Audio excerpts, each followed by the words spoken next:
You had said, and I've heard this a lot through different conversations, that employees are not going to care as much as the owner, right? That makes sense. How do you motivate your employees to stay loyal to you and the company, to give it everything they have, and really be invested in the business without being an owner like you I didn't used to do this the right way. I used to just look at them as, I don't want to say liability, but as an expense on a P&L.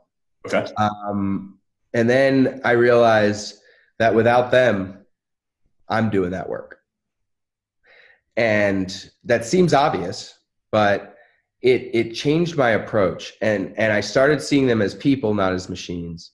And that was my mistake. Again, I didn't go to business school. I learned business in the streets, if you will.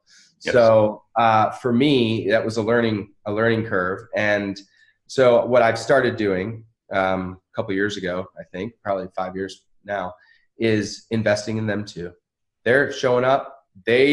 If I'm a fan of theirs, if I'm training them, if I'm teaching them, coaching them, spending time with them, recognizing them, they're going to do better with the client. They're going to do better with my customer, with whatever the issue is. They're going to be happier. They're going to be happy to be here. They're going to be a fan everywhere they go. I work for Absolute Island Management, and I love it here. These guys are doing great. We're doing fun stuff. And that's true. We do fun stuff. And it's a result of investing in them. I mean, everyone on our team I sit with periodically, and I ask them about them, right? Like, this meeting is not about me. It's not about AIM. It's about you. How are things going? Where are you seeing challenges, both in work or at home? What's going on? Share with me, because I will invest back into them. And I think it's a partnership, even though they don't have shares. They have a stake. So I think you got to invest in them, and you got to show you care, and you got to mean it. These are people who are helping you. If they weren't doing it, you'd be doing it. Right. Yeah. You having 8 employees, I'm sure you experience this all the time. Everybody has different personalities. Everybody has different motivations.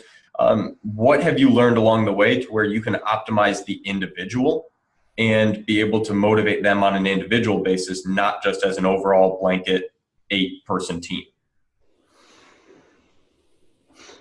Well, I mean, you do got to get to know them. You got to invest your own time and energy in getting to see what motivates them. I mean, I'd say when you're first bringing someone on, or even if you have a team, if you don't know the answers, do it. Get a form filled out. What's your favorite ice cream? Best trip you've ever gone on? Why? And run through some questions. Get to know these people. I don't think that there's like a blanket answer to that. I think you got to know your team. You got to understand, what they like, what they don't like.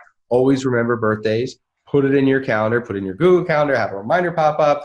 We get cards for everyone. Signs a card, and we get a cake, and we all sing, and it's fun. And I missed one, but I was there on FaceTime because I was out in California, so I FaceTimed in, and we all sang to Ted. That was last week. We sang to Ted, and we posted it on Facebook, and we tagged him, and all his friends said, "Happy birthday, Ted! You're looking great." So, be a fan of theirs. Yeah, and that is the answer.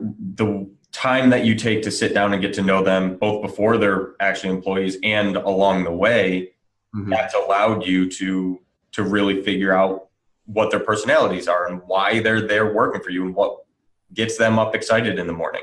Very true. And I'd like to also add that, I'm accessible. Like, if they have a question about work or personal, and I tell them, if you run into a snag, I mean, I'm a problem solver. That's first and foremost, I solve problems. So if you run into a snag and you want my opinion, shoot me a text, call me.